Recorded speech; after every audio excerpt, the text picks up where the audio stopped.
Organisation में काम करता था तो उन्होंने मुझे as a punishment because they had a lot of issues with my attitude तो they assigned me a crime beat and I was literally weeping on them quite aggressive के ये क्या ये that was a punishment the crime reporting was a punishment and lastly the thing which doctors have shared and particularly what the journalists are supposed to do, what they are not doing, what they didn't know and what they are should do. So very precisely, you guys can interrupt me anytime if you have any question. I would love to reply immediately on the spot as well. मैं पहले share करता हूँ. It's been over like 2 decades. The journalist, being a journalist is quite an accident for me. None of my family members ever being a journalist. मैं typical Lahoreite हूँ. इसी और उन लोगों में से हूँ, उस एरा की जनरेशन में से हूँ जिसने अपने प्री टीन में लॉरेंस को भी एंजॉय किया, like handing over the manual letters to the email and WhatsApp as well. So I'm a part of your generation too, sir. And I'm quite happy to be a part of that generation which is sitting in front of me too. Very precisely, मुझे याद है कि as a punishment मैं and I remember that was some 17-18 years back. I got a call from a friend because I had no sources. उसने मुझे बताया कि धर्मपुरा के इलाके में एक घर के अंदर से डेड बॉडीज की इत्तला है. And I was literally saying कि हाँ बस ठीक है. बाइक निकाली और I was working for a newspaper. I went over there. तो वो एक घर था. It was a good house. Police just encircled it and we were trying to grab something. Meanwhile, because that was my first crime experience, तो पता चला कि किसी एक बंदे ने अपनी पूरी फैमिली का मर्डर करके सुसाइड कमिट कर लिया. And that was also new thing for us. हम अखबारों में पढ़ते थे मगर मैंने कभी उसको कवर नहीं किया हुआ.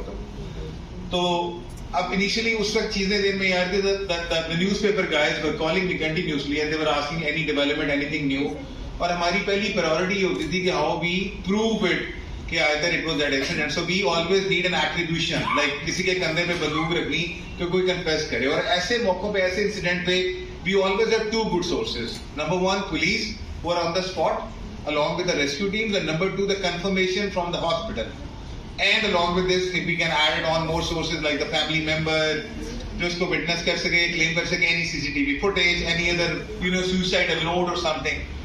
तो मेरा that was just a very first experience for me, which I had no idea कि मैंने इसको कैसे कवर करना है, because I never did a crime reporting and that incident there as well.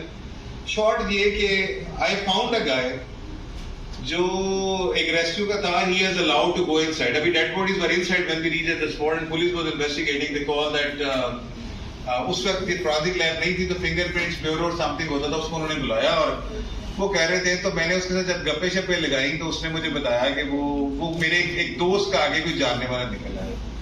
And how he help me कि उसने मुझे एक ईदी वालों से ईदी की जैकेट लेके दी, because nobody knows who I was. तो मैंने वो ईदी की जैकेट उसके साथ पहनी और मैं उसके साथ अंदर चला गया.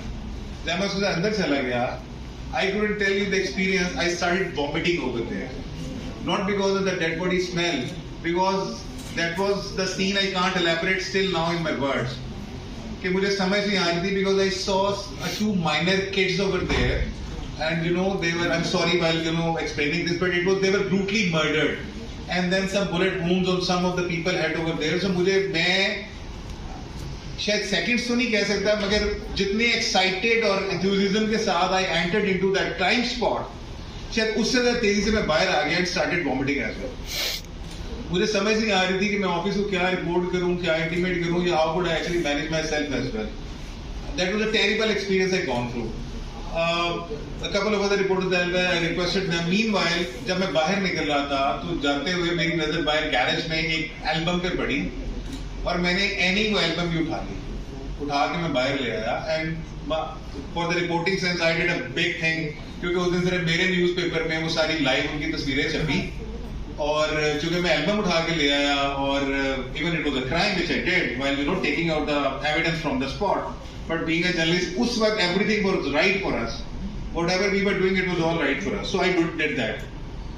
मैं उठा के बाहर ले आया and then I asked that guy. कुछ लोगों को मैंने देखा था, कुछ identifiable the pictures, sorry the dead bodies and some are not. So I was just asking them कि what are the scenes and who they are and we just publish it and just get the So it was the same scene, a person, because of whatever the reason, it was a family dispute, probably maybe he was cheating to his wife and then he was caught and then he was depressed and then he killed his kids and the wife and then also shoot himself. That was the incident. for the news sense, it was a big story. Particularly, it was a big story when we had that, you know, the live snaps of them as well. We were damn care कि either we were following the journalism ethics, we were damn care कि उस pictures के छपने से probably what would be the aftermath of the family, we were damn care क्या है. But for me, it was my day the next day, क्योंकि वो live pictures उस family के सिर्फ हमारे पास थी.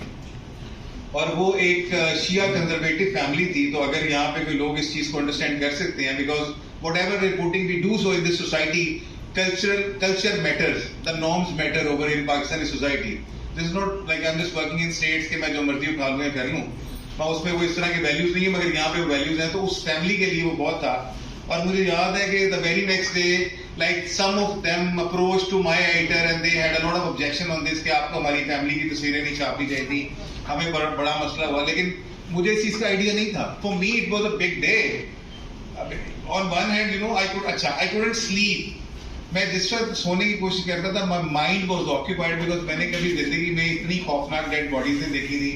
मैंने कभी जिंदगी में डेथ को इस तरह करीब से मॉनिटर नहीं किया था, विटनेस नहीं किया था.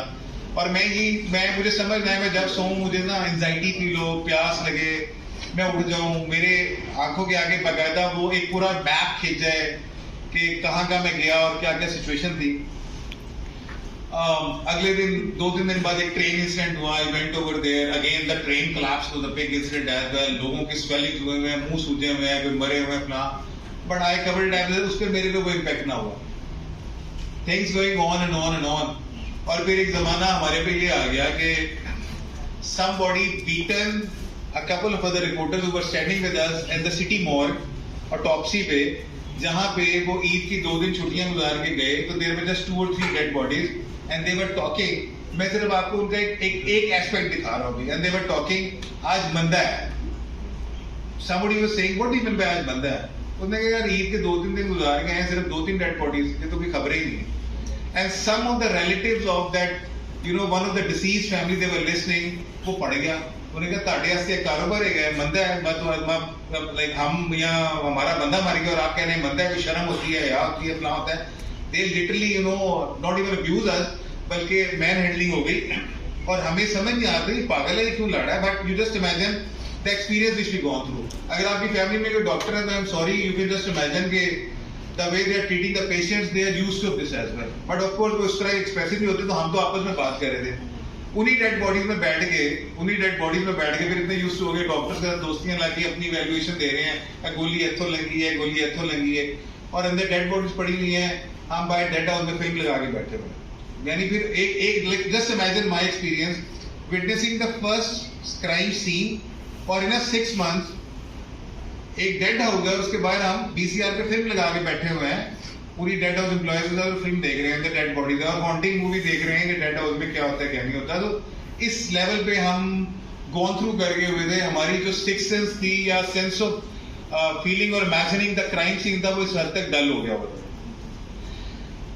एंड उसके बाद आते हैं सोर्स इंफॉर्मेशन के ऊपर. Generally as a crime reporter हमारे पास इवेंट्स कलेक्शन के दो रीजन होते हैं. Number 1, from where we get the story. We get the story from the rescue workers. Rescue do intimate us about the crime scene. And number 2, police. And sometimes yes, I am not a crime reporter right now, मगर उस वक्त हम लोगों ने पैसे देके violence भी खरीदा हुआ था. पुलिस को पहले बाद में पता चलता था. Police couldn't raid at the newspaper at that time. We had a violence, we checked it out कि जनाब क्या हो रहा है, किस तरह हो रहा है, और हम वहाँ पे पहले पहुँच जाते थे. So there were many ways which we all illegal. I'm sorry for saying this as well, which later proved that it was wrong. But उस वक्त we didn't know, we didn't realize that it was actually a true thing or false thing. We were more focusing on just grab the story, get the story,